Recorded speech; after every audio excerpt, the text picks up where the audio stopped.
2025 ஜனவரி 1ஆம் தேதி இப்படி இருந்த லாஸ் ஏஞ்சல்ஸ் நகரம் இன்னைக்கு பத்திக்கிட்டு எரியுது. சரித்திரத்துல நம்ம யாருமே இதுவரை பார்த்திராத அளவுக்கு அந்த மொத்த நகரமே பத்திக்கிட்டு எரியுது 4-5 நாளா. கலிபோர்னியா ஸ்டேட் லாஸ் ஏஞ்சல்ஸ் மொத்த நகரமும் காலி. உண்மையிலேயே காட்டு தீ கூட இப்படி இருக்குமாங்கிறது நம்ம யாரும் நேர்ல போய் கிட்ட நின்று பார்த்தது இல்ல. ஆனா ஒரு நகரத்துக்குள்ள தீ பரவும் பொழுது நம்ம கண் கூட பார்க்க முடியுது.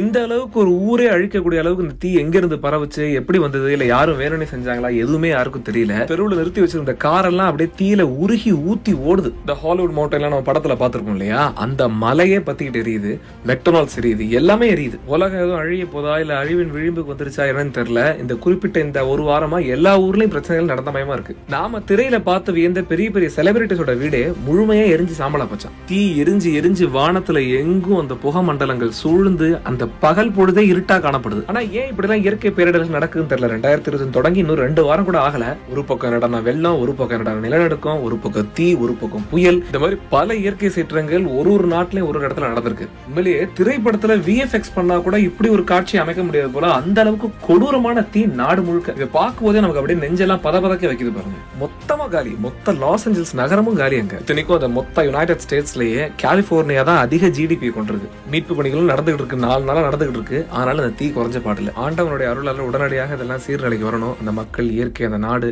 எல்லாம் மறுபடியும் பழைய நிலைமைக்கு வந்து நல்லபடியா வாழணும்.